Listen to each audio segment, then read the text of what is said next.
Vamos ver se começa a gravar. Boa, começou. Então, esses métodos que vão ser utilizados, a gente vai utilizar aí, ó, ultravioleta, infravermelho, ressonância magnética, a gente também vai ver em métodos instrumentais, né? Quando for falar de separação aqui, a gente vai ver a parte de cromatografia, cromatografia de camada delgada, cromatografia gasosa, cromatografia líquida, cromatografia em coluna, enfim. Tudo isso daí a gente vai ver em métodos que são importantes aí para essa parte da planta medicinal chegar até virar um medicamento ali, tá? É a aula de hoje, a gente vai descobrir então e a gente vai debater como que a gente vai descobrir aí as plantas medicinais, como que a gente consegue descobrir essas plantas medicinais. Eu acho que de todo mundo que entrou aí, só faltou a Isabela, que ela ainda não deve ter visto que caiu e voltou. Tá? E aí existem alguns métodos que são utilizados para a seleção de plantas aí, para a seleção e a descoberta de novos produtos naturais. São esses, deixa eu mudei a cor errada aqui do coisa. São esses 1, 2, 3, 4, 5, 6 métodos. Existem mais, eu acredito que devam existir mais, mas esses 6 aqui já são bastante amplos aí, dá para a gente entender muito. Existem aí, atualmente, cerca de 350 mil espécies de plantas, né? Existem cerca, e apenas uma pequena parte aí, né, foi submetida ao estudo farmacológico ou fotoquímico. É um dos grandes debates aí, né? E uma das grandes questões do desmatamento, que é a destruição, às vezes, de plantas que poderiam gerar produtos naturais, poderiam gerar aí medicamentos revolucionários que transformariam a vida de todos e que são destruídos sem a pessoa nem estudar aquilo ali, né? Então, o problema do desmatamento, além, claro, de aumentar a taxa de CO2, destruir a fauna e tudo mais, também está nessa destruição de plantas que teriam um efeito importante aí na nossa saúde. Esses critérios, como eu falei, são 6 critérios que a gente vai ver, existem mais. E vamos começar então com o principal aí, que é a chamada medicina tradicional. Permitir a Isabela entrar aqui. A medicina tradicional, segundo a Organização Mundial de Saúde, a definição aqui do Ministério mesmo, da organização mesmo, tá? É o conteúdo total de conhecimentos técnicos e procedimentos baseados nas teorias, crenças e experiências de diferentes culturas, sejam ou não explicáveis pela ciência. Isso daqui é um ponto importante, tá, gente? Deixa eu tirar o grifo-texto de azul aqui, ó. Sejam ou não explicáveis pela ciência. Então, quando a gente está tratando de medicina tradicional, quando você fala do curandeiro lá da sua cidade, você, querendo ou não, tem aí um método de medicina tradicional. Ela não é explicado pela ciência, mas é considerada, sim, uma medicina. Tudo bem? Usada aí para manutenção da saúde, também para prevenção, diagnose e tratamento de doenças físicas e mentais. Tudo bem? Então, quando a gente fala de etnofarmacologia aí, o que é etnofarmacologia? Vocês sabem?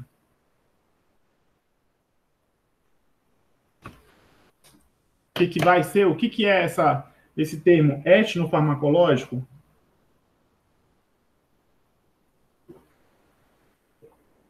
O Maurício está colocando, então todos podem fazer medicina tradicional?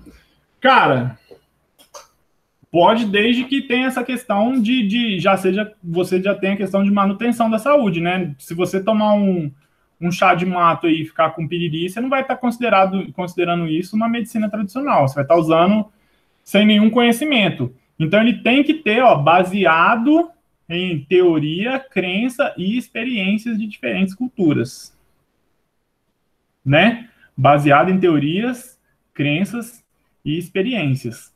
Não é assim totalmente aleatório aí no caso, não. Deixa eu ver outra pergunta aqui. Quem fiscaliza as plantações?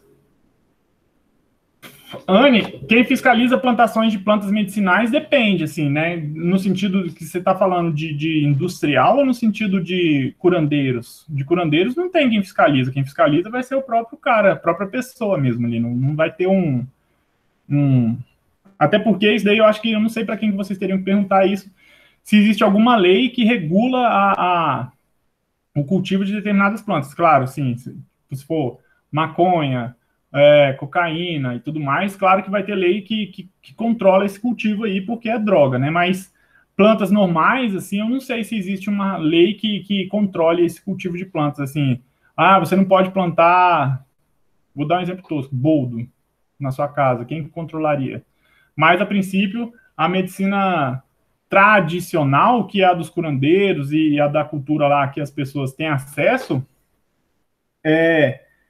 quem controla são os próprios curandeiros e a própria população mesmo. Assim, não tem um controle, eu acho, assim, uma lei que controle essa questão da medicina tradicional. Até porque, como ela já vem baseado em crença e experiência de cultura, é difícil você colocar aí uma lei de controle, né? A própria cultura já controlaria a questão da medicina tradicional, porque se um cara fala que é curandeiro e não funciona nada do que ele passa, as pessoas continuam doentes e ninguém melhora nada ali, ninguém vai continuar indo ali nele, ninguém vai tomar alguma garrafada que ele esteja fazendo. Então, eu não sei. Mas vale a pena perguntar. Uma boa pergunta com relação, assim, eu acho que é o... Quem dava essa aula aí era o Vidotti, né? Mas ele não dá mais aula lá, então não sei quem ficou com essa parte de leis da farmácia, eu acho que é o professor João. Vale a pena perguntar para ele essa questão aí. Tudo bem?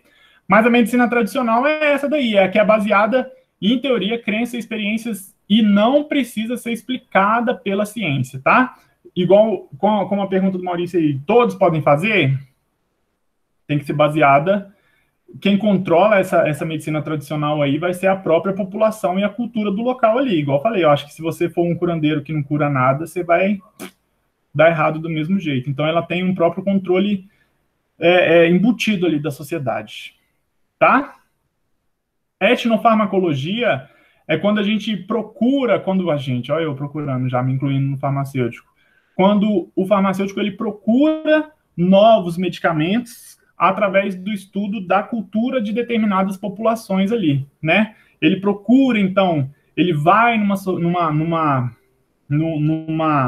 sei lá, numa comunidade negra, num quilombo lá que exista, e vai ver quais são as plantas que eles utilizam para tratar as enfermidades que eles têm, e depois, procurando essa planta, vai fazer aqueles processos que a gente estava debatendo aqui, né? Que é a extração, ver qual é a fração e tudo mais. Isso é a etnofarmacologia. Então, ela é a principal porta de entrada para moléculas promissoras. Principalmente, a gente vai falar agora, daqui a pouco, daqui a uns 2 slides, porque essas plantas, elas já vêm sendo testadas pela população.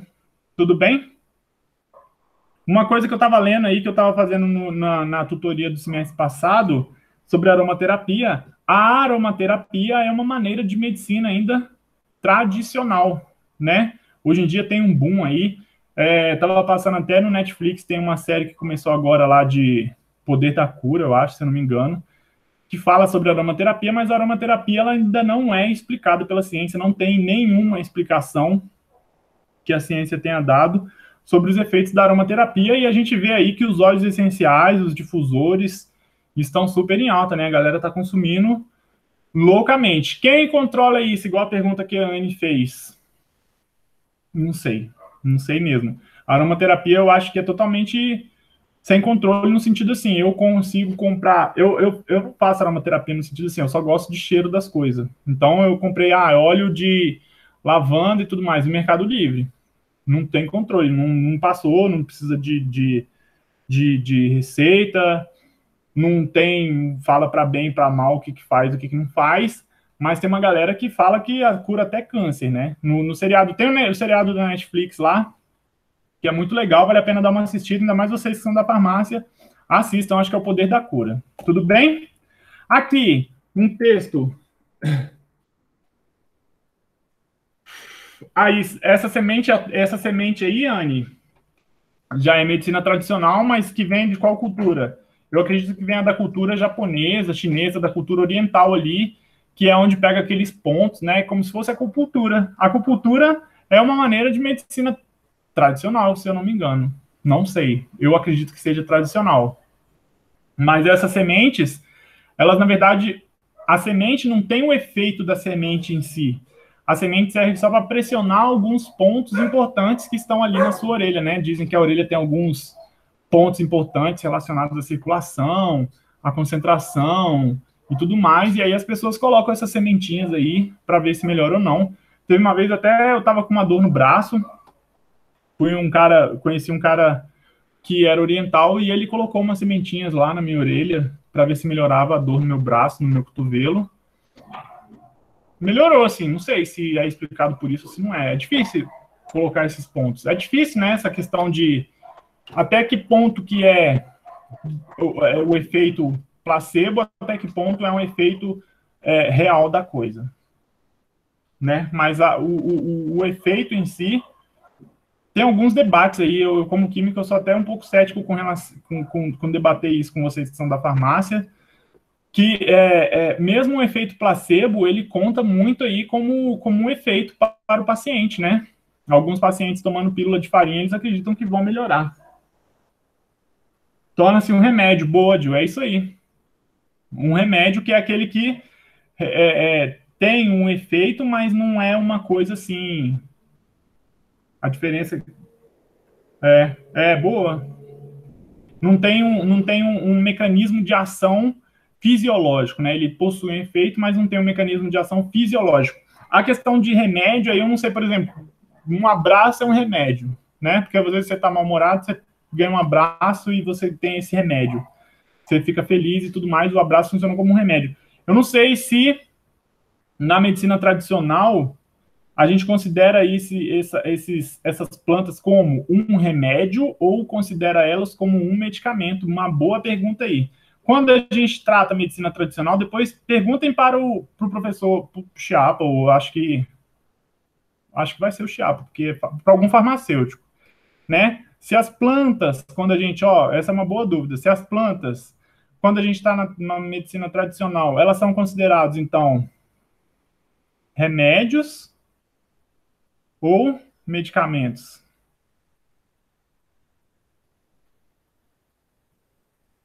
O que será? Né? Não sei aonde que está o limite aqui do remédio para o medicamento. Perguntem, é legal essa pergunta, é legal esse debate. Eu gosto de discutir esses pontos aí, são interessantes. Mais uma busca por novos medicamentos mesmo. Ele vem aí, a principal fonte vai ser a medicina tradicional, justamente porque as pessoas já pesquisaram, já tem plantas, já tem a garrafada ali, e você já chega ali, imagina, em vez de você chegar numa floresta que tem várias plantas, você já encontra uma pessoa que tem aquela planta processada de determinada maneira. Às vezes ele usa o extrato alcoólico da planta, às vezes ele usa, não, essa planta aqui tem que ferver durante tantos dias. E aí você, com pensamento químico, assim, de métodos de extração, você já vai imaginando mais ou menos se o composto é polar, se o composto é apolar, se é molécula grande, molécula pequena, molécula volátil, tá? Então, a etnofarmacologia é a principal porta de entrada aí. Aqui tem um artigo aí, só o resumo de um artigo, né? Que ele fala aí, o valor das plantas usadas na medicina tradicional para a descoberta de novas drogas, né? E aí ele tem essa frase bem legal aqui, ó, ele fala aqui, ó, nós identificamos, é uma revisão. Ele fala várias plantas, e é uma revisão, claro, não é condizente com a realidade nossa do Brasil, aqui é uma revisão gringa, então ele, não sei se ele vai falar de tantas plantas, eu acho que no Brasil teria até mais se fizesse uma revisão dessa daí, mas ele fala aqui, ó, nós identificamos 122 compostos de estrutura definida, obtida de apenas 94 espécies de plantas, que são usadas globalmente como drogas que ele fala aqui nesse sentido, é no sentido de medicamento mesmo, e demonstra que 80% desses compostos aí que eles encontraram, né, dos 122 compostos aí que eles encontraram, 80% desses tiveram um uso etnomédico, que ele fala aí, mas é um uso etnofarmacológico, assim, eles descobriram através dessa medicina tradicional, né? 80% dessas plantas têm um uso etnomédico. Ai, que palavra chata, não sei se existe essa palavra para ficar falando assim. em português, mas é como se fosse uma utilização na medicina tradicional idêntica ou relacionada ao uso corrente normal dos elementos ativos da planta. Ou seja, 80% desses 122 compostos que eles viram que são plantas que são utilizadas, que são plantas que originaram medicamentos que o mundo inteiro toma, 80% delas eram utilizadas etnofarmacologicamente como um princípio ativo e da mesma maneira, utilizando o mesmo princípio ativo que o curandeiro usaria. Entendeu para entender? Eu estou tentando tornar a frase assim um pouco mais... Só estou tendo problema de ligação, assim. O curandeiro usava o mesmo princípio ativo de 80% dessas plantas, desses compostos que foram descobertos aí. Muito louco isso, né? Então você vê a importância da medicina tradicional para a descoberta de novas drogas e muitas vezes o curandeiro na verdade não é o curandeiro que já usa o princípio ativo do medicamento. O medicamento foi produzido a partir do princípio ativo que o curandeiro já utilizava, né? Ele é até engraçado aqui, que ele coloca como se fosse uma inversão de valores aqui, ele coloca como se fosse assim, que o curandeiro usa o composto ativo comum aos medicamentos. Na verdade, os medicamentos que estão usando, porque quem veio primeiro é o curandeiro lá, tá? Mas é importante aí. Então, olha aí, ó, preparação de plantas continua a constituir uma base valiosa para a descoberta de novos compostos ativos, desde que a repartição dos benefícios das descobertas relacionadas seja tratada corretamente com o país de origem e os curandeiros que detêm o conhecimento de plantas medicinais. Aqui a gente tem uma questão que vocês podem discutir na parte de ética aí, né? Que a indústria ela tem que ter esse lado ético, eu não sei se tem ou se não tem, até pode ser às vezes tema de TCC. Nossa, eu fico sem ar às vezes quando eu vou dar aula, que eu fico muito empolgado falando. Mas assim, até que ponto a indústria se aproveita do conhecimento popular e lucra com esse conhecimento sem devolver àquela comunidade parte do lucro que ela obteve a partir desse conhecimento, né? Ou seja, foi lá na comunidade, uma indústria, pegou princípios ativos ali de plantas, tiveram um lucro em cima desses princípios ativos, e aí eles dão quanto desse lucro? Quanto eles ajudam a comunidade? Porque o conhecimento em si, inicialmente, era do curandeiro, e o curandeiro normalmente vão ser pessoas mais velhas, vão ser pessoas que não manjam dessa questão de lucro, de empresa, de negócio, de business, e pode ser muito facilmente passado para trás aí, né? Então é um ponto que é muito delicado quando se vai falar na parte de ética empresarial de indústrias e de se aproveita ou se não aproveita. Eu não sei se vocês têm essas matérias que debatem esses pontos quando vocês estão fazendo aí farmácia, deve ter, né? De ética, da ética de uma indústria farmacêutica de ter ou não. Eu não sei se existem leis que ele tem que retornar essa quantidade, mas teria que ter essa repartição, e teria que ter esse pensamento de quanto vai se devolver para o curandeiro aí dessa questão, tá? Até um ponto aqui a se colocar, é importante e legal de se pensar, é o seguinte, a perda quando a gente está falando de coronavírus e tudo mais, quando o coronavírus ele atinge comunidades indígenas ou comunidades que são mais isoladas e que têm uma utilização da medicina tradicional, né? E o coronavírus, olha a maldade desse vírus, até nesse ponto aí é de se pensar, né? Ele atinge pessoas que são mais idosas. E nessas comunidades mais isoladas, quem detém o poder, assim, né? São as pessoas mais velhas pelo conhecimento que elas têm e tudo mais. E quando a pessoa morre, às vezes de uma maneira inesperada, como, por exemplo, pelo coronavírus, porque os curandeiros ali, eles vão tentar ficar usando planta e tudo mais, e não vai adiantar contra o vírus, né? Nem sempre vai adiantar.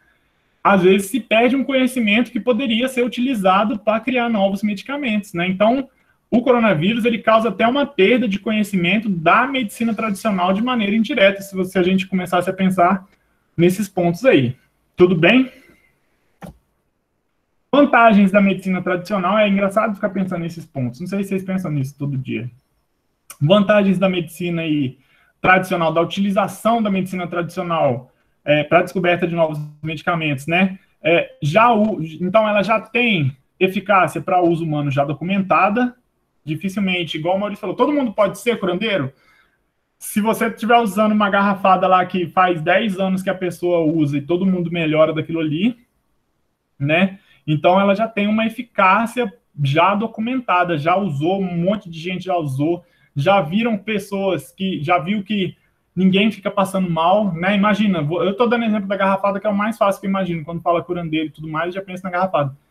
Baixa toxicidade, ninguém vai passar uma garrafada se está com dor de cabeça, faz 5 dias, você vai no curandeiro lá e ele te dá uma garrafada de alguma planta que você fica sem dor de cabeça, mas você fica com piriri, né? Você não vai aceitar ficar tomando a garrafada, trocar dor de cabeça por piriri. Você vai querer uma coisa que não te dê muitos efeitos colaterais, né? Então, quando usa isso, já vem com uma eficácia para uso humano já documentada, existe uma baixa toxicidade da planta e constituintes com atividades farmacocinéticas adequadas. Normalmente, as pessoas já sabem até, os curandeiros, eles já sabem até quanto que tem que tomar daquela planta ali para ter um determinado efeito. Não pode tomar muito, não pode tomar pouco, né? E tem algumas coisas aí, alguns pontos, igual essa validação da eficácia para uso humano. Pergunta amanhã para a Catarina, eu acho.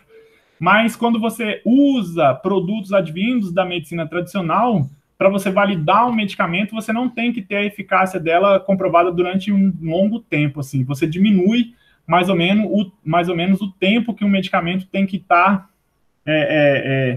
sendo testado para conseguir ser aprovado no mercado. Tudo bem? Então, tem essas vantagens aí. E essas 3 vantagens aqui são as principais causas de barreira para a chegada do medicamento no mercado. Porque, às vezes, o medicamento ele tem uma eficácia muito boa, mas ele é muito tóxico. Então, não adianta, né? A pessoa vai tomar mais um pouco. A gente vê, por exemplo, a Digitalis, se eu não me engano, que um pouquinho a mais, a dose letal dela já morre, a pessoa já morre, né? Ela é usada para questões de músculos cardíacos e tudo mais, e um pouquinho que usa mais, a pessoa já morre. Então, é uma coisa que tem a dose extremamente controlada, não vai funcionar para uma droga que vai ser colocada no mercado aí, tá? Então, com a medicina tradicional, você tem essa vantagem. Um ponto-chave aí para o estudo farmacológico é onde entra muitas vezes a questão do farmacêutico em si. Por quê? Porque a linguagem que o curandeiro utiliza lá para falar das plantas não é a mesma linguagem que o profissional utiliza quando vai escrever um artigo científico ou quando vai falar de maneira científica numa academia. Então, tem que ter esse diálogo entre ambos aí para elucidar o que é que a pessoa está fazendo com aquela planta lá. Tudo bem? Então, tem que ter um papel importante dessa conversa, e tem que existir esse diálogo entre o curandeiro e o farmacêutico nesse ponto aí, para identificar qual é a doença. Às vezes a pessoa, sei lá, né, tem... pensa numa doença aí, sei lá, elefantíase, né? Às vezes a pessoa com elefantíase, o curandeiro chama de outra doença, bota um outro nome lá que normalmente a gente não vai identificar. Então tem que ter um farmacêutico ou um médico aí para identificar a doença e o que o curandeiro está conseguindo tratar com aquilo ali. Tudo bem? Um exemplo da medicina tradicional aí saiu um artigo, eu só peguei um artigo aqui para mostrar, ó. Essa planta da Tanzânia aí tem esse nome Pirenacantha carabassana baio, é um exemplo aí de planta. Olha aí, utilizada para o tratamento de HIV. Então, às vezes, as indústrias elas estão usando não para tratamentos muito simples. A gente vê que muitas plantas, depois nas outras aulas vocês vão ver que muitos compostos complicados são utilizados para o tratamento de doenças mais difíceis aí, como câncer, como HIV também, que é aí aqui já nesse caso, né, já é um vírus que é difícil de combater. E aí mostra aqui, ó, isolamento de 2 xantonas, aqui mostra o tamanho dessas moléculas. Depois a gente vai ver que sintetizar isso daqui, fazer essas moléculas aqui tem, né, um composto orgânico aí com vários ciclos aqui, né, um policiclo aqui, difícil de se sintetizar, com algumas ligações que são difíceis de fazer no laboratório.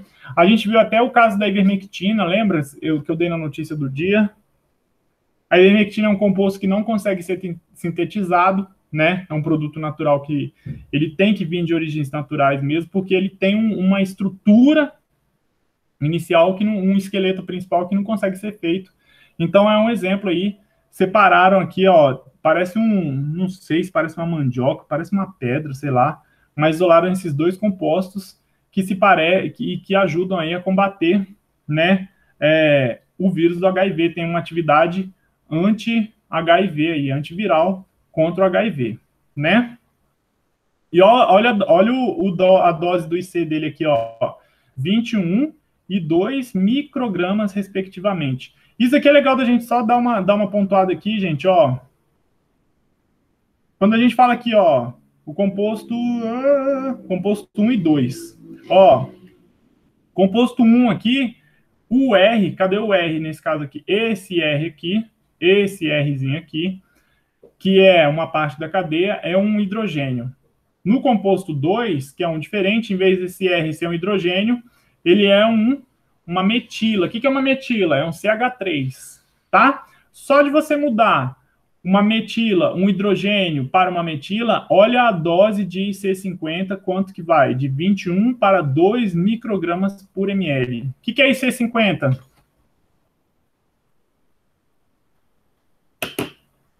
Enquanto eu tomo um chimarrão e dou uma respirada porque eu tô ficando sem ar. O que é IC50?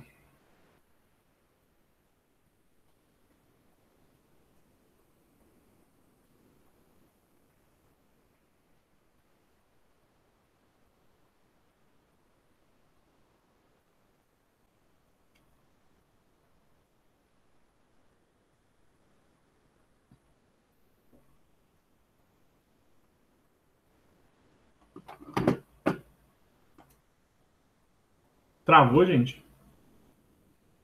Não travou, não. Só ninguém respondeu, porque eu não sei também.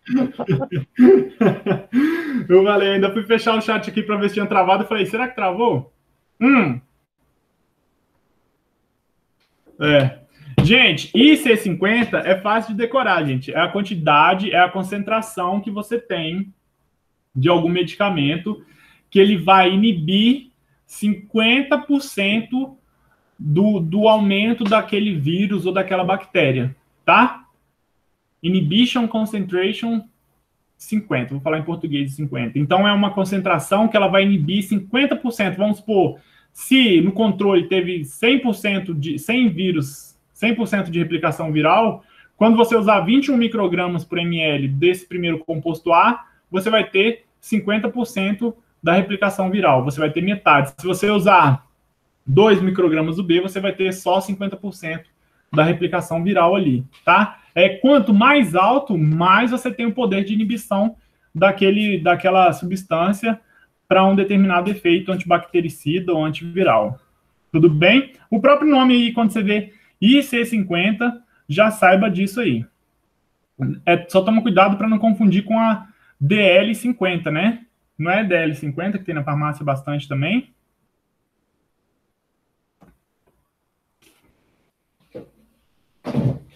Não tem? DL50, que é a dose letal que mata 50% de uma população aí, né? Uma inibe o crescimento, a outra mata. Eu acho que a dose letal 50, ela é feita muito em testes com ratinhos e tudo mais, para você descobrir o poder do medicamento, né?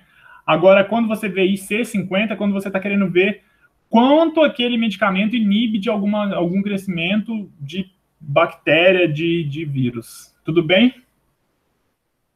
Muito legal. Essa aula é legal que dá para ficar... Química dos produtos naturais dá para discutir diversos assuntos que daria para a gente ficar debatendo uma aula inteira, aí, como, por exemplo, aquela parte ali da indústria, a relação da indústria com os curandeiros. É muito louco, né? Eu estava até debatendo, divagando rapidamente aqui, divagando um pouco. Eu estava discutindo até com a minha mulher a questão, tipo assim, a Natura. Vamos colocar o exemplo da Natura, tá? Ela utiliza muitos produtos vindo da Amazônia lá, né? Açaí, enfim, diversos produtos. Ela dá um retorno para essas pessoas lá da Amazônia, né? Ela tem essa consciência social aí, querendo ou não. Mas até que ponto essa consciência tipo assim, quanto do lucro a Natura reverte lá para as comunidades em que ela pega esses produtos? Não sei, eu nunca pesquisei sobre isso, mas é um ponto que, às vezes, eu não sei vocês aí se tem alguma ideia com relação a isso, mas dá para fazer, às vezes, um TCC, né? Sei lá, dentro da farmácia vocês podem pesquisar sobre esses assuntos aí, né? O quanto, o quanto é devolvido de lucro pelas empresas que utilizam populações aí isoladas ou populações específicas de lugares o que utilizam plantas desses lugares, o quanto que ela devolve de lucro. Porque, nossa, está fazendo super bem aqui, ela está me dando R$ 10 todo mês. Aí você vai ver, ela está ganhando R$ 1 milhão, ela está dando para você um grão de areia do caminhão que ela está ganhando de dinheiro, né? Eu não sei até que ponto é bondade e até que ponto é exploração, até que ponto tá sendo correto ou até que ponto está sendo exploração nesse ponto aí. E aí eu também não sei se tem lei sobre isso, né? Essa parte aí que eu acho que é legal da farmácia também, pesquisar e questionar e perguntar e saber. Tudo bem? Parando de devagar, outra coisa aí que é outra maneira de se procurar produtos naturais, quimiotaxonomia, né? Quimiotaxonomia, gente, é o seguinte, né? Quando a quimiotaxonomia é a classificação das plantas em função dos seus constituintes químicos aí. Tudo bem? Eu acredito que vocês vão ver um pouco com a Catarina com relação à quimiotaxonomia. Vocês veem mais, às vezes, com relação à propriedade, à característica das plantas. Mas, quando você classifica com relação aos seus constituintes químicos, né, algumas classes de substâncias, e aí que é importante, ó, classes de substâncias, são características de uma família botânica. Então, se tem a quimiotaxonomia, você pode pensar o seguinte aí, ó. Se um produto natural apresenta atividades terapêuticas, né? Se uma determinada planta lá apresenta propriedades terapêuticas, pode ser que você encontre plantas análogas, substâncias análogas, em espécies do mesmo gênero ou família. Tudo bem, é um pensamento meio óbvio, mas que a gente não pensa normalmente. Sei lá, vou dar o um exemplo também, boldo, né? O boldo tem um bom efeito para o fígado. Faz bem para o fígado. Eu não lembro qual que é a... Travou? Que parte que travou? Eu vou repetir de novo. A questão da quimiotaxonomia é a questão de você escolher plantas que já têm, plantas de uma mesma família de outra que já tem algum princípio ativo conhecido. Igual tá aqui, ó. Essa frase é bem bonitinha de se descrever a procura de novos princípios ativos por quimiotaxonomia aí, ó. Se um produto natural ele apresenta atividades terapêuticas, será possível encontrar substâncias análogas em uma espécie do mesmo gênero ou da mesma família. O que eu estava colocando como exemplo, assim, porque eu não fico pensando... Quando eu vou dar exemplo, eu sou sempre ruim, porque a minha cabeça some os exemplos. Mas, boldo, vou dar exemplo do boldo, tá? Ele faz bem para o fígado, né? O chá de boldo faz bem para o fígado. Vamos supor que a pessoa isolou conseguiu isolar a molécula, o composto puro, que é o princípio ativo do boldo, fez o medicamento para fígado lá. Se ela quiser procurar outros princípios ativos análogos, moléculas que se parecem com aquela ali, ela pode procurar em plantas que são da mesma família do boldo aí, né? Um exemplo aí, ó, por exemplo, são as gencianas. Depois eu vou dar um Google antes da gente acabar a aula para ver essa parte de violeta genciana, porque para mim era permanganato, Maurício, ainda tô com isso na cabeça. As gencianas aí, ó, tem 1.100 espécies com presença de secoiridoides, que são compostos aí, né, utilizados como estimulante do apetite nas raízes e na folha. Então, 1.100 da mesma espécie vão ter esses compostos utilizados como estimulante de apetite. Eles vão ter a mesma estrutura? Não, vão ter estruturas parecidas. E aí você consegue, através de quimiotaxonomia, né, procurando plantas de uma mesma família, encontrar novos produtos naturais aí, porque igual a gente viu uma pequena diferençazinha aqui, ó, uma metila com hidrogênio aqui, vai gerar ali uma grande mudança na atividade daquela planta e, querendo ou não, é uma molécula que é diferente da outra. Tá bom? Tudo bem? Ok. Tá tranquilo? Beleza, então. Qualquer dúvida pode perguntar, gente. Qualquer divagação que você tenha aí, qualquer raciocínio, pensamento que você tenha, que você acha que seja legal da gente debater, pode escrever ou pode falar aí também que a gente debate para não ficar eu falando 1000 anos. Sempre, não sozinho, mas vocês estão aí. Fiquem à vontade para participar da aula, debater e discutir. Triagem aleatória é um outro jeito aí, né? Dos 6 que a gente vai falar, o terceiro pode ser a triagem aleatória. Essa coleta aleatória aí, ela é um método que ele exige um pouco mais de verba, de dinheiro para se fazer, né? Porque muitas vezes ele usa essa triagem de alto desempenho aí, ó, né? Que é chamado de High Throughput Screen. Não sei como é que se pronuncia isso. Throughput. Enfim, depois o Google Tradutor dá uma traduzida para a gente, mas é que é SHTS. O que é triagem aleatória, gente? Vamos explicar aqui, tentar explicar antes de colocar os slides de uma maneira fácil aí, tá? Triagem aleatória, a pessoa pega um monte de plantas, que nem vem da mesma família de uma lá, não é de quimiotaxonomia, não é de medicina tradicional, pega o extrato dessa planta, bota nessa máquina de triagem de alto desempenho, e a máquina ela consegue fazer uma varredura em, vamos supor que você está no Instituto de Câncer, tá? Um instituto oncológico que tenha um método de triagem aleatória para descoberta de novas drogas. Ele consegue testar essas frações da planta ali, separados dos extratos, em diferentes tipos de células de câncer, e dentro disso daí ver se alguma tem algum efeito positivo ali. É como se fosse assim, triagem aleatória, você testa uma pancada de planta, uma pancada de planta, não, uma pancada de princípio ativo de determinada planta, e ver se ele tem algum efeito ali para, por exemplo, para tratar problemas de câncer, por exemplo, ou problemas virais, você faz por isso daí, tá? Isso que é a triagem aleatória, por isso que se chama triagem aleatória, porque o método de você escolher a planta em si é aleatório, porque você vai ter uma máquina que vai testar aquilo ali num alto desempenho.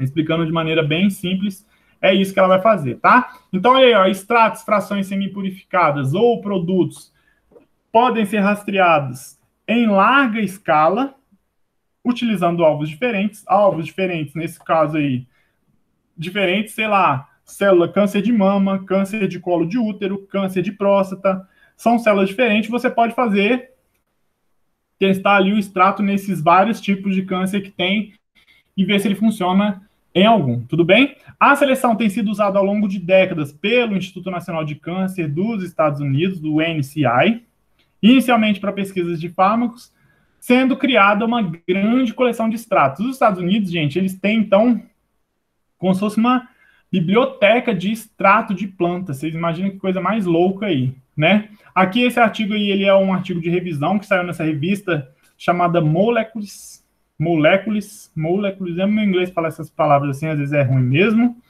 E ele fala aí, né, extração de plantas marinhas, né, não plantas marinhas, mas de compostos marinhos e de fungos, de espécies de fungos para preservação biológicas de moléculas. Então, olha lá como é que eles fazem, olha o método, né? A gente vai mais para o lado de planta aqui, mas eles testam com animais marinhos e com bactérias e fungos também. Eles vão moer a planta, vamos pegar o da plantinha aqui, que é o principal de ver. Vão moer a planta, olha lá, essas plantas moídas, elas vão participar de métodos de extração. Esses métodos de extração, esse daqui principalmente, a gente vai ver um que é bem parecido, que é o Soxhlet. A gente vai ver quando a gente for fazer. Eles fazem a extração aqui, ó, primeiro ponto, né? Faz a extração e guarda esse extrato com água aqui no freezer, ó. Pum, guardou. Então, eles têm uma biblioteca desses extratos. Outra parte, eles pegam aqui, ó, dessa extração aí, eles pegam com diclorometano e etanol, fazem um extrato aqui, vamos passar o slide só para continuar, porque eu coloquei no extrato no seguinte. Daqui, quando eles colocam o solvente ali, ó, né? Eles passam por uma evaporação, concentram ali né, o extrato da planta orgânico, um solvente orgânico aí, secam e pesam, tá? Aqui é só mostrando assim. Então é o seguinte, se a gente for resumir o que eles fazem, eles extraem a planta, extraem por métodos de extração lá, muda o solvente, evapora aquele solvente para ficar com aquele extrato seco ali da planta, o extrato dos compostos da planta seco. Isso daí é muito mais fácil de explicar depois que a gente tem uma aula, às vezes, prática para falar isso. E aí eles vão fazer, então, esse HTS, que é essa triagem aleatória de alto desempenho aí, que é aquele que usa esses pratinhos aqui, né? Vão ter aí, ó, vários tipos. Vamos colocar o exemplo do câncer, por exemplo. Vão ter vários tipos de câncer lá, colocados nos pratinhos aqui, e a máquina ela vai colocando frações aí dessas plantas e vendo qual que tem um efeito positivo, qual que não tem um efeito positivo com relação a um controle. Tudo bem? Deu para entender? Mais ou menos bonitinho. Deixa eu voltar aqui, ó. Com os outros eles fazem da mesma maneira, né? Ó, guarda aí o extrato também. Eles guardam tanto o extrato com água quanto esse extrato aqui em água, quanto o sequinho aqui. E eles vão fazendo essa biblioteca de compostos aí, sei lá, surgiu um novo tipo de câncer, eles testam, mas é uma maneira de se fazer. E aí é que ele mostra outros jeitos que eles fazem com essas plantas e animais marinhos e com os fungos aí, mas principalmente com as plantas é o nosso foco aí no caso. Olha aqui, por exemplo, um laboratório em que se faz isso daí. Eu peguei até desse mesmo artigo, né? As plantinhas, elas ficam então aqui, ó, em contato ali, como se fosse fazendo um chá, e vai descendo o extrato dela aqui para o balão e vai concentrando esse extrato. Aqui tem vários rotoevaporadores concentrando a amostra. Você vê um monte. Nosso laboratório aí na Uniceplac tem um desse daqui, né? Então, tem vários, eles vão fazendo isso e vão guardando ali essa parte. E aí eles usam essa triagem aleatória de alto desempenho para descobrir quais são os compostos que têm aí algum princípio ativo, né? Então, aqui tem um resumo bem fácil. Deixa eu ver se tem um outro aqui. Não, esse aqui é bem bonitinho mesmo. Aqui é só o tamanho das plaquinhas que eles conseguem testar. Então, olha aqui, ó. O que é esse extrato aleatório de alto desempenho, essa triagem de alto desempenho aí, né? Eles pegam um alvo bioquímico, no caso, o câncer aí, testam um monte de compostos, composto que tem um efeito desejado, né? Composto que apresenta algum efeito, é usado diretamente ou eles vão conhecer a estrutura para começar a desenvolver alguma droga. Tá? Então, é uma coisa que eles testam. Olha aqui, aqui a gente tem a plaquinha. Aqui, no manual, a plaquinha cabe na mão, né? Você tem um controle, vai tendo. Agora, olha alguns aparelhos, quanto eles conseguem testar. O quanto eles conseguem testar. Então, assim, é uma maneira de se procurar novos princípios ativos, que é você pegar extrato de planta e a máquina desce o cacete em vários tipos de câncer e ver em qual que ele funciona, né? Aí tem um exemplo de máquinas aí, que servem para fazer esse teste. Não são máquinas baratas, vão ser máquinas que são caras, e que é esse aparato gigantesco aí. Provavelmente aqui tem um cromatógrafo que já vai separar os compostos, já vai injetar os compostos lá e vai fazer esse teste automatizado. Tudo bem? Um exemplo aí, né? O Taxol é um exemplo desse tipo de triagem aleatória, né? E ele é um importante fármaco anticancerígeno. Olha o tamanho da estrutura do Taxol aí, ó. O tamanho da molécula, praticamente impossível de sintetizar essa molécula. Depois a gente vai ver que o Taxol, quando eles descobriram o Taxol dessa planta aqui, é muito difícil você conseguir a quantidade necessária para fazer o medicamento. E aí, posteriormente, os cientistas eles conseguiram achar uma outra planta que eles tinham essa parte aqui já sintetizada, tinham essa parte do Taxol aqui já sintetizada, e aí eles só precisavam colocar essa molécula e essa molécula aqui. E nessa outra planta que eles encontraram, essa quantidade aqui era muito mais presente. Então, às vezes, o produto natural em si, ele é descoberto, igual o Taxol aí, ó, descobriu essa molécula deste tamanho, né?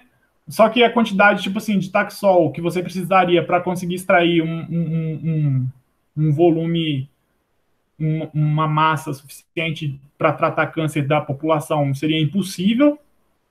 E aí eles acham outra planta que tenha uma estrutura semelhante a essa daqui e adaptam aí, criam de novo o Taxol. O exemplo aí também é a ivermectina, né? A ivermectina ela também tem esse ponto. Vocês lembram quando eu falei da notícia do dia uma vez? Que a ivermectina ela tem uma parte que ela é feita pelas bactérias lá, um macrolídeo, que é um anelzão, e depois, às vezes, as pessoas só encaixam mais um pedacinho ali na molécula, justamente por essa parte aqui, ó, se a gente for olhar ali naquele negócio que a gente falou, que é essa parte de modificação estrutural aí da molécula. Tá dando para entender, meu povo?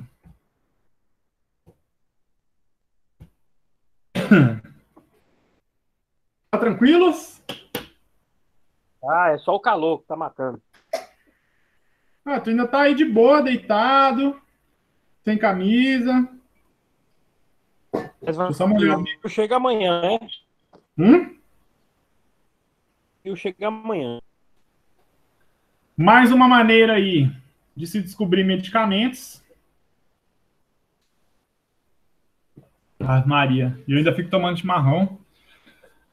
A quinta maneira de descobrir novos medicamentos é por observação do terreno. Observação do terreno é o da pessoa que gosta de ficar olhando a natureza tranquilamente, né?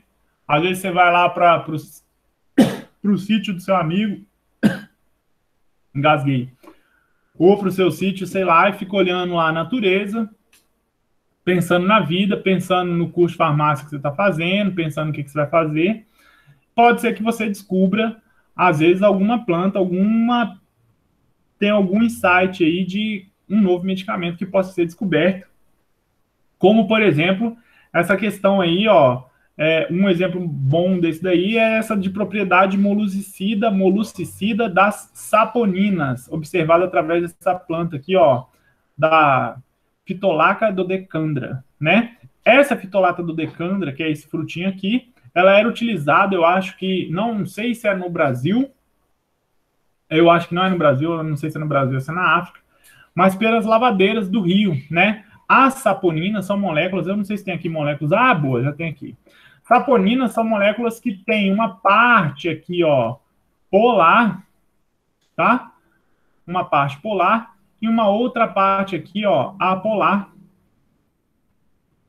Tudo bem? Aqui em Brasília tem uma que é usada como sabão antigamente. Sim, os É. nordestinos usavam muito. Uhum. Porque saponina, vocês vão ver com a professora Gisele lá, com a Gi, que elas têm propriedade, e o nome mesmo é saponina, é porque ela parece sabão mesmo, né? O sabão, ele também, quando a gente tem sabão aí, a gente tem uma parte polar do sabão e uma parte que é apolar, por isso que seu sabãozinho funciona tão bem, né? Você tem uma parte que vai interagir com a gordura ali do alimento e uma parte que vai interagir com a água aqui. Então, ele acaba que ele gruda na gordura com essa parte polar e vai embora junto com a água, levando em si a sujeira. E essa propriedade de sabão, de saponina, ela consegue fazer espuminhas, né? Justamente porque eles conseguem formar aqueles compostos que são assim, ó, chamados de micelas. Vocês já viram isso aí em alguma parte do curso?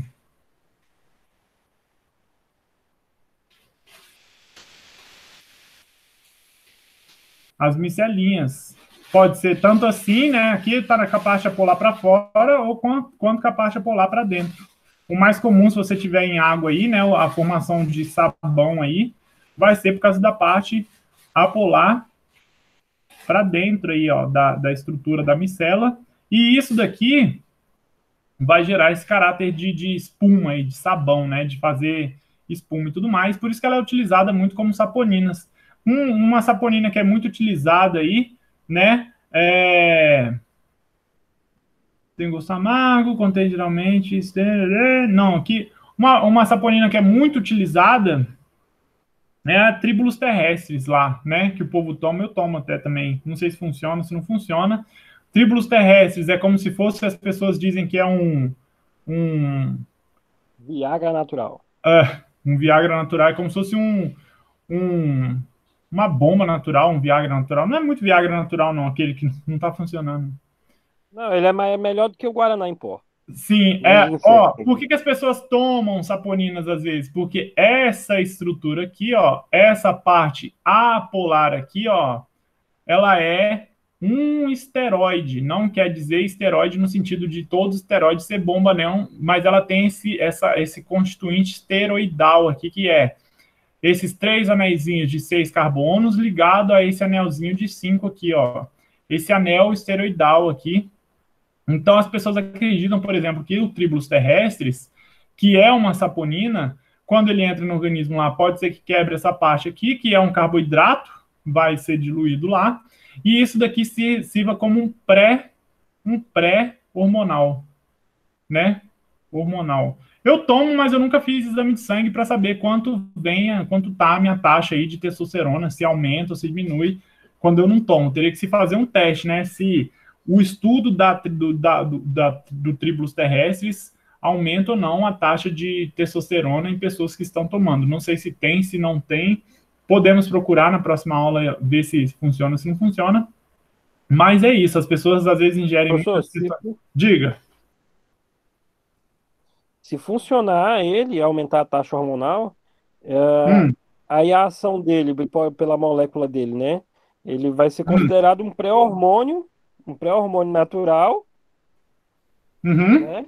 uhum. Ou ele vai ser considerado um acelerador de hormonal. Vixe, aí eu não sei. Aí pergunta, bom, ó, já mais perguntas. Vão anotando essas perguntas aí que depois vocês perguntam para os professores. Eu sempre falo assim, gente, anota essas perguntas, depois a gente debate, porque são perguntas que são legais. Anota e pergunta para o Chiapa. Eu acredito que seria um pré-hormonal, por quê? Mas aí é a minha ignorância de não fiz farmácia. Porque o anel esteroidal, o esteroide já, que são esses anéisinhos aqui, ele já está aqui, né? Ele já está aqui. Então seria como se fosse assim, só falta algumas ligações para se tornar, por exemplo, uma testosterona ali. A gente depois vai ver quando a gente for falar da descoberta de alguns medicamentos que são utilizados no dia a dia, a história da pílula é muito legal justamente por isso, né? Tinha uma dificuldade ali. Mas eu acho que é um pré-hormonal por isso. Agora, quando o outro sem ser pré é o quê? Como é que é o nome? Um Um acelerador. é pré-hormonal ou acelerador.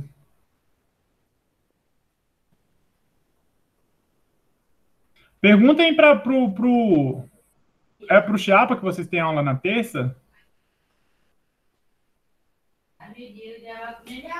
Pergunta pro Chiapa para saber. O Chapa é na segunda, mas vai ser sexta-feira agora, amanhã. Amanhã a gente pergunta pra ele.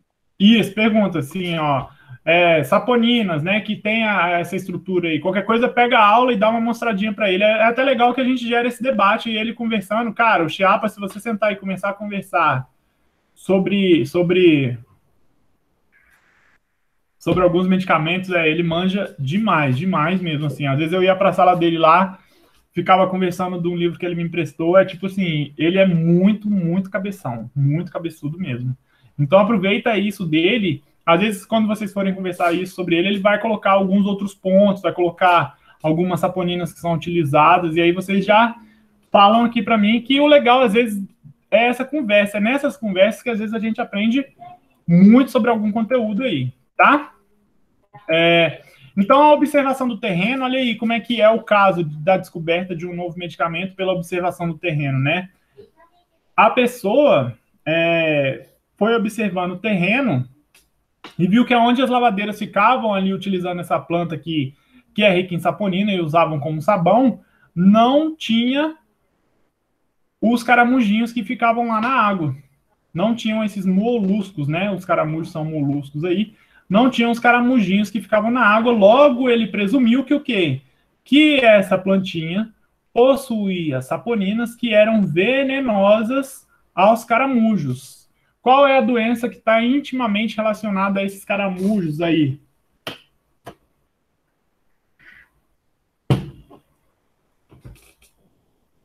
Qual que é? Ixi, eu esqueci, mas tem um bocado. Aí, ó, principal aqui, ó, do livrinho de ciências. Eu ainda peguei esse desenho aqui para falei, procurei lá Citossomose, isso mesmo. do livro de Semestre passado. ciências. O cara fez cocô, aí, ó, o Liane sabe. Boa, o Liane. Sempre tem esse desenho aqui do cagão no mato ali e o coitado aqui sentado na beira do rio e o outro cagando lá. Quando você vê uma pessoa cagando na beira do rio, então já falou, você vai me dar passar esquistossomose, seu. Então, lá, ó, às vezes o cara já tá, né? Ele já tá com um verme ali, com um parasita. Esses ovinhos, eles vão desenvolver a larva e ela vai usar o caramujo como um hospedeiro intermediário para se desenvolver aí. Ela precisa desse caramujo. Então, com base nessa descoberta aí, ó, esse medicamento foi utilizado para o controle da esquistossomose. É um tipo de observação do terreiro, ó. Terreiro já estamos aí na. É um tipo de observação do terreno. E a Catarina tinha me falado, até tinha um professor na FASPLAC que ele viu um princípio ativo que era, acho que do cajueiro, se eu não me engano, que o cajueiro também tinha propriedade molucicida, e conseguiu até descobrir lá uma nova propriedade do cajueiro, que é essa propriedade aí. Tudo bem, mas a observação do terreno é você observar ali e ver que tem alguma planta que o tal, sei lá, alguns bichos não chegam perto, ou algum bicho está sempre comendo ali, não sei. Enfim, observar o terreno mesmo. Tudo bem? Eu acho que é a última, deixa eu ver aqui. Eu acho que é a última mesmo, não sei se não for a última, vamos lá, penúltima ou última, que é a farmacognosia reversa. Vamos explicar antes, eu vou explicar antes de começar a ler o slide em si, mas a reversa é o seguinte: normalmente você tem um medicamento, né? A gente fez todos aqueles constituintes ali do medicamento, isolou o produto natural e ele tem um efeito, tá? E aí as pessoas vão estudar aonde ele tem um efeito no organismo, em qual enzima que ele inibe, qual enzima que ele utiliza, o que acontece com esse medicamento, né? Na reversa, você pega uma enzima que você queira inibir, alguma proteína que você queira encaixar. A gente tem, vou explicar pelo modelo chave-fechadura. Você tem a fechadura e você tem a chave, né? A chave é o medicamento aqui que ele vai se encaixar. Normalmente você descobre várias chaves, vai testando a chave no encaixe, no encaixe. Quando encaixa, você estuda aí. Ah, ela encaixa aqui nessa enzima. A reversa é o seguinte: você tem a fechadura e você faz uma chave. Você faz uma chave, você procura já uma chave baseado na fechadura que você tem. Entendeu? Então, é o contrário, por isso que é chamado reversa aí. Os métodos clássicos, agora lendo aqui só para dar uma completada no raciocínio aí, ó. Os métodos clássicos, né? Normalmente é o que a gente faz, né? Isola compostos de extratos de plantas e vai tentando descobrir qual que é a fração ali que tem aquele composto e que tem o efeito que a gente deseja. Na reversa, igual a gente falou, ó, moléculas são selecionadas por um processo virtual, aí. Então, você desenha o sítio que você quer que a molécula se encaixe e o computador ele vai te propor algumas moléculas, né? E depois você vê aí, você tenta descobrir essa molécula na vida normal aí, tá? O computador normalmente ele analisa a afinidade desse elemento com um alvo em potencial aí, né? Aqui é uma vez, tá? Uma vez que o alvo biológico foi escolhido, o composto é submetido a um ensaio biológico para confirmar o seu resultado. Então, você primeiro meio que desenha a molécula. Se você tiver um processo de síntese, se for uma molécula que é simples, você consegue sintetizar essa molécula e aí você vai testar. É como se você pulasse todo aquele processo e você tem aqui a molécula, o desenho da molécula que vai causar o efeito, e você sintetiza essa molécula a partir daquele desenho ali que você tem, tá?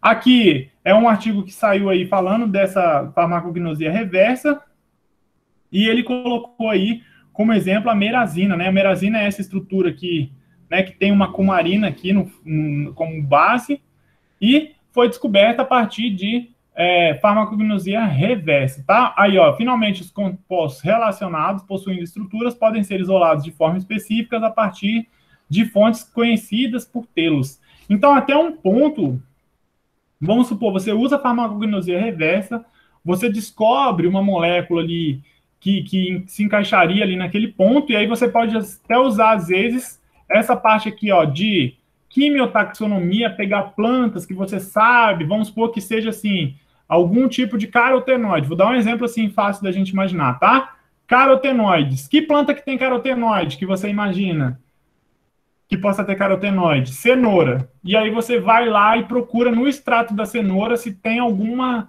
molécula, se a cenoura vai te dar algum efeito daquele ali. Mas você descobriu antes que os carotenoides eles têm um efeito desejado naquela enzima que você está querendo que atue, entendeu? Por isso que é reversa, porque você descobre antes que você quer procurar o carotenoide e você então vai futucar na cenoura. Você não futuca na cenoura e descobre que o carotenoide tem um efeito.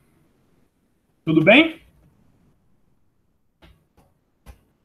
Aqui é um exemplo ó, de computador, é computador mesmo, tá, gente? As molequinhas ficam desenhadas, né? Então as pessoas desenham as moléculas lá, o computador ele vai encaixando a molécula. Aqui a gente tem, por exemplo, ó, a COX-1 e a COX-2 em verde e em branco aqui, uma parte da COX-1 e uma parte da COX-2, tá? E tem a merazina aqui, ó, na verdade, aqui é a merazina. Deixa eu explicar bonitinho para vocês. Aqui é o estudo da merazina desse trabalho que eu coloquei como exemplo, tá? No computador, olha lá, na COX-1, que é onde são produzidos aí alguns anti-inflamatórios, são produzidos a partir de bloquear essa enzima COX aí que vai produzir, vai produzir as prostaglandinas lá, né? Vão ajudar a aumentar uma inflamação. Eles viram que na COX-1 a enzima, a merazina, ela se encaixa dessa maneira verde aqui. Na verdade, aqui é a mesma molécula, ó, ela tem essa geometria verde encaixada. Na COX-2 ela vai ficar nessa outra posição em branca. Mas você vê que eles entendem em todas as posições, eles conseguem entender como que a molécula, deixa eu dar um zoomzinho, ai meu Deus, como que a molécula vai se encaixar ali, ó, os tipos de ligação, aqui, ó, uma ligação de hidrogênio, como que a molécula vai ficar. Aí, ali atrás, ali, essas partes, essas moléculas desenhadas lá atrás, ali, é a COX, como se fosse dentro da enzima inteira, tudo bem? Então, olha aí, ó, eles estudaram 400 proteínas, selecionando 3 alvos, realizaram a ligação com os 3 candidatos, né? E a inibição da COX-1 e da COX-2 confirmou aí. Aí depois eles fizeram um ensaio celular para demonstrar. Aqui já é um outro tipo, só para mostrar como é que eles usam os computadores aí para fazer isso, né? E demonstrar que a farmacognosia reversa é uma ferramenta poderosa para identificar propriedades biológicas de moléculas naturais de extrato de plantas contendo esses compostos aí. Então, tem que ter o quê, gente? Para fazer farmacognosia reversa, você tem que ter uma certa verba, porque se você tentar fazer isso daqui no computador da sua casa, meu filho, você vai passar o ano inteiro e o seu computador não vai dar conta de fazer esses cálculos. Então, você tem que ter super computadores para conseguir fazer esses tipos de testes aí, mas são testes que são são testes que são bastante feitos aí, tudo bem? Computacionalmente, as pessoas selecionam ali a molécula pelo encaixe dela ali na coisa, tá? Aqui é só explicando mesmo. Isso daqui, gente, eu só colocar para vocês um ponto que eu não sabia muito, mas que quando eu fui dar aula faz um tempo atrás, tinha um livro falando e eu falei assim, eu acho legal falar com as pessoas porque a gente conhece mais o modelo de chave-fechadura, né? O modelo de chave-fechadura para lá, chave-fechadura para cá.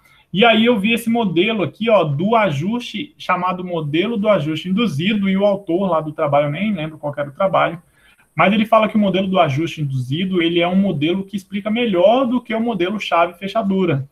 Porque o modelo chave-fechadura, ele é uma coisa que é muito, muito dura, no questão assim, se uma chave tem um dentinho a mais que a outra, não vai se encaixar na fechadura, mas quando a gente está falando de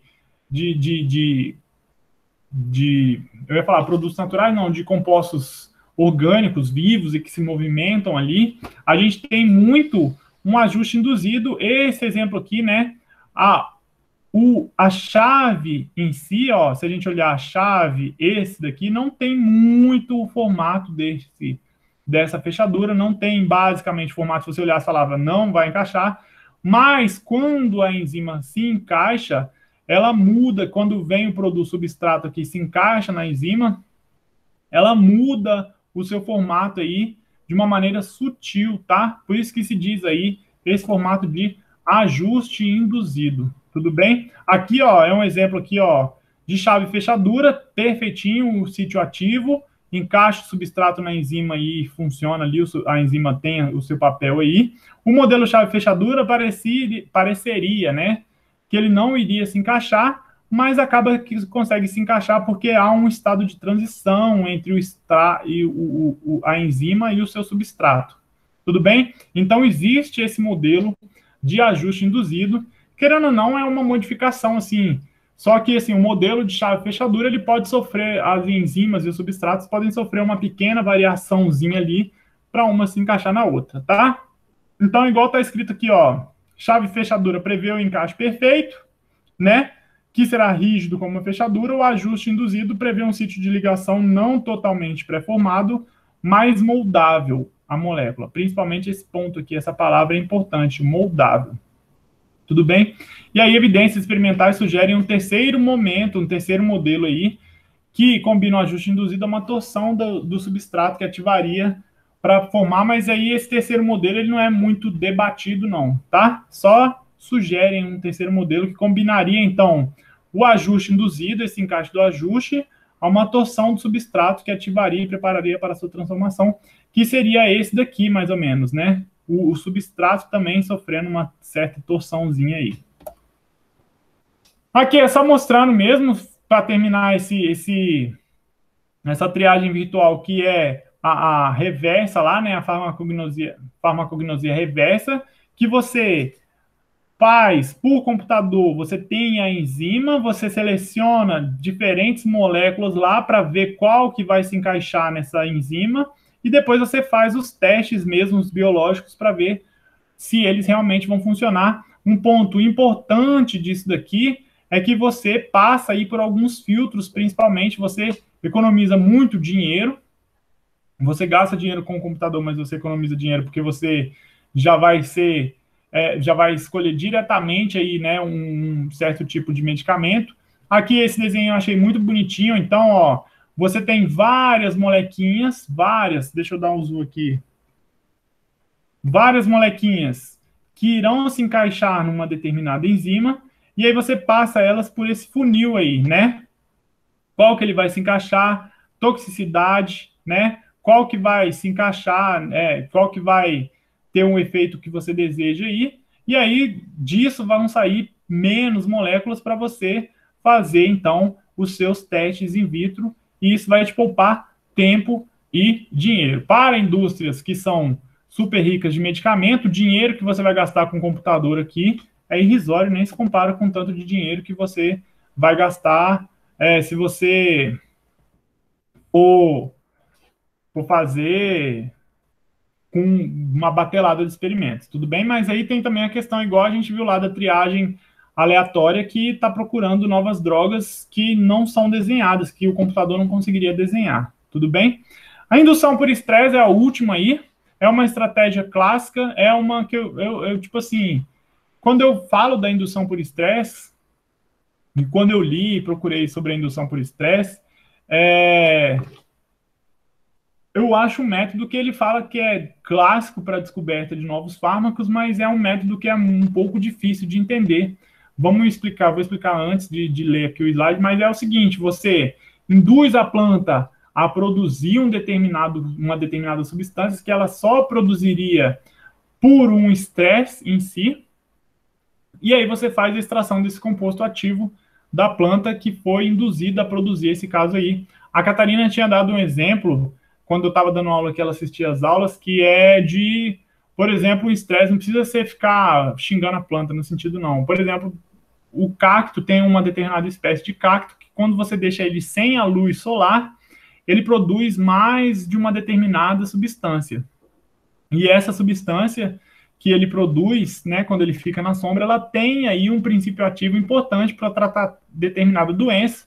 Então, o que as pessoas fazem? Elas deixam o cacto lá na sombra o tempo todo para o cacto produzir mais dessa substância e aí você ter uma maior quantidade desse produto natural aí.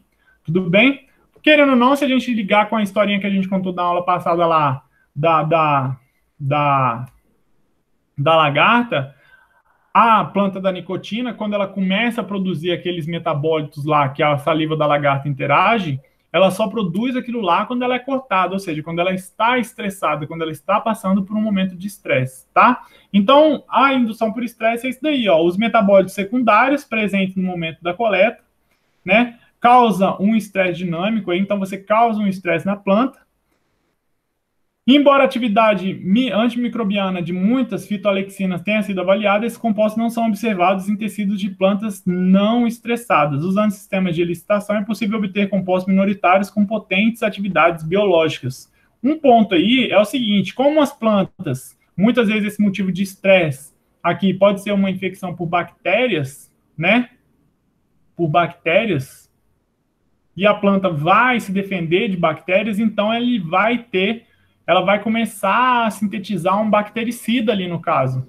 E aí você pode aproveitar esse bactericida que a planta vai utilizar e extrair ele para combater, sei lá, uma bactéria que tenha presente na dor de garganta e tudo mais. Por isso que é um método clássico para a descoberta de novos fármacos aí. Tudo bem? Fitoalexinas, que está dizendo aqui, né, as fitoalexinas lá, ó, só para explicar o que é fitos, né? São compostos que são formados para defender as plantas aí, ó. Fitos vem de plantas e alexinas vem de defender aí. São compostos de baixo peso molecular com propriedades antimicrobianas induzidas pelas plantas imediatamente após sua infecção por micro-organismos tais como bactérias ou fungos para dificultar seu crescimento e propagação. Grandes estudos se voltam para o campo de fitoalexinas nos que diz respeito a produção de antibióticos, tudo bem? Então, a fitolexina, só para a gente não passar batido, assim, às vezes a gente lê, né? Estou lendo aqui a atividade antimicrobiana de muitas fitoalexinas. Essas fitoalexinas são esses compostos que a planta produz quando ela está sendo atacada por bactérias. Fechou? E aí, a indução por estresse é isso. Você coloca a situação da planta estressada lá para conseguir esses compostos aí. Eu não me engano se era com relação à fitolexina, anota para mim, eu não sei se o Maurício só que está anotando aí essas perguntas, para a semana que vem a gente debater até em métodos aí, se quando a gente tem fitolexinas, a gente tem a presença dela muito em brotos das coisas, brotos. Em brotos. No sentido assim, ó, eu acho, por exemplo, que, vamos supor, vocês já esqueceram batata na geladeira?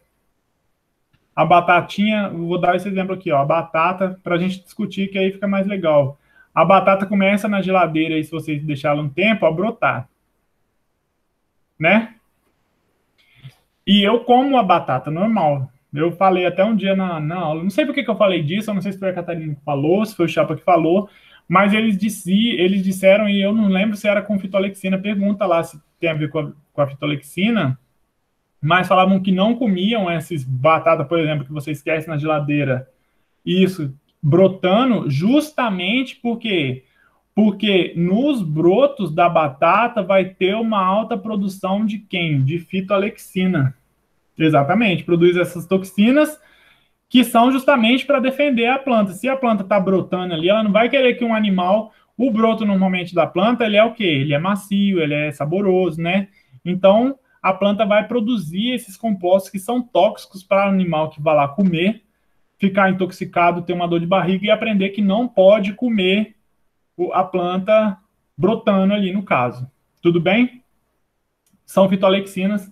Pergunta para a gente só debater isso depois, falar assim, é mesmo fitolexina, vai anotando essas perguntas, mas tem a ver com isso daí. Quando você pensar, então, em fitolexina, pensa que a indução por estresse é uma maneira aí de você descobrir novos medicamentos a partir de produtos naturais, tá? Da aula de hoje era apresentar isso daí mesmo, como que a gente pode, então, sair descobrindo novos produtos naturais. Claro, gente, existem outras maneiras aí que eu não sei, que vocês podem trazer para a gente conversar e para eu enriquecer mais a aula, por favor, quem puder. Que eu estudei, que eu encontrei, foram esses 6 ou 7, 1, 2, 3, 4, 5, 6. Foram esses 6 aí, né? Que a gente falou em todos aí: medicina tradicional, quimiotaxonomia, observação do terreno, coleta aleatória, farmacognosia reversa e indução por estresse. Fechou as dúvidas? Fechou as dúvidas. Tem dúvidas? Essa aula é tranquila, né? Só que tem que. O negócio tá muito nome pra você aprender. Ah, isso aqui não tem muito nome, não. Esses daí são O esses nome 6 métodos aí, tranquilos de você falar. quimiotaxonomia, medicina tradicional, quimiotaxonomia, observações de terreno, coleta aleatório, farmacologia reversa, indução por estresse. Aí a que é mais complicada é a coleta aleatória, né? Que Coleta demanda aleatória, os mais caros é coleta aleatória e farmacognosia reversa. Isso. Coleta aleatória é que você tem que ter aquele equipamento para você testar em vários tipos de câncer. Pensa no câncer, quando falar coleta aleatória. Qual extrato, em qual dos cânceres o extrato vai funcionar? Em farmacognosia reversa, você tem que ter um computador que faça aqueles cálculos complicadíssimos, porque imagina um computador conseguir desenhar Só uma que enzima e na, simular tudo. na farmacognosia reversa, Sim, farmacognosia reversa, ela pode ser usada mais para sintetizar, né? No caso, uma molécula. exatamente. Ou se você souber plantas que tenha alguma, porque no desenho aqui, ó, até é bonitinho, ó. Às vezes você já tem algumas propostas, ó, algumas propostas de moléculas que podem ser potenciais encaixes ali daquela enzima, né? E aí você vai e faz uma varredura para você, em vez de testar 10 moléculas, você ter 3 para você testar ou tentar sintetizar. E aí, se você tiver algum que você saiba que está em determinada planta, você procura pela planta lá, igual a gente falou dos carotenoides. Estou dando um exemplo tosco aqui, tá? Se, vamos supor que tem um carotenoide aqui, e você passa e descobre que o carotenoide ele se encaixa perfeitamente nessa enzima, então você vai procurar em plantas que são ricas em carotenoides. Você vai procurar na beterraba, na cenoura, se você encontra aquele composto ali. Por exemplo, das saponinas, né? Se você tem uma Sapo... planta, Ah, você tem uma planta que tem uma derivação da saponina, você pode também usar ela nesse sentido. se você achou que uma saponina vai se encaixar lá naquele negócio lá. Só não confunde a saponina, porque a historinha da saponina que eu contei foi para gente falar da observação do terreno. Mas, vamos supor que você fez, estudou lá no computador e viu que é uma saponina que se encaixaria ali, você pode ir lá nas saponinas, nas plantas que são conhecidas pelas lavadeiras do rio, procurar essa molécula ou análogos dessa molécula, moléculas que se pareçam com aquela ali que você está tentando fazer e realizar um teste em cima dela. Você vai economizar muito tempo. Entendi. Fechou? Vou salvar a aula, vou colocar lá no YouTube. Vou colocar no Moodle também. Eu sei que agora vocês estão com o Moodle. O Dil e o Maurício, enquanto não tiver Moodle, eu vou mandando por e-mail. E eu também mando para Anne sempre. Tá? Ok. E a aula eu vou colocando no YouTube, ela fica lá no YouTube lá e vocês assistam quando quiser. Eu criei as pastinhas bonitinhas. E é isso aí. O que é OB? Obrigado? Ou é ok? Deixa eu ver se o B tá do lado do K. OB é. Gente, é isso aí, então, fechou. Obrigado, boa noite. Fiquem com Deus, se cuidem, porque o corona não está diminuindo nada. Essa curva não achata, não reduz, tá? Um monte de gente morrendo mesmo. Maurício vai sempre dando notícia pra gente, para saber como você está. Beleza. E é isso aí, mano. Mas você vai passar bem, graças a Deus, você vai ver. Tomara. Vai sim, vai Amanhã eu sim. vou, né? Tomar, mas eu tô com medo da esposa, né? Que ela Não, já vai ficar tudo bem. é mais tranquilo. Pensamento positivo. Beleza, professor. Um Então é isso, abraço aí, gente. viu? Bom Boa final de noite. semana. Tchau para vocês. Vou colocar lá no Moodle essa parte aqui. E se eu for fazer alguma atividade, eu mando para a Anne aí. A atividade para vocês fazerem. Beijos, em té. Fui.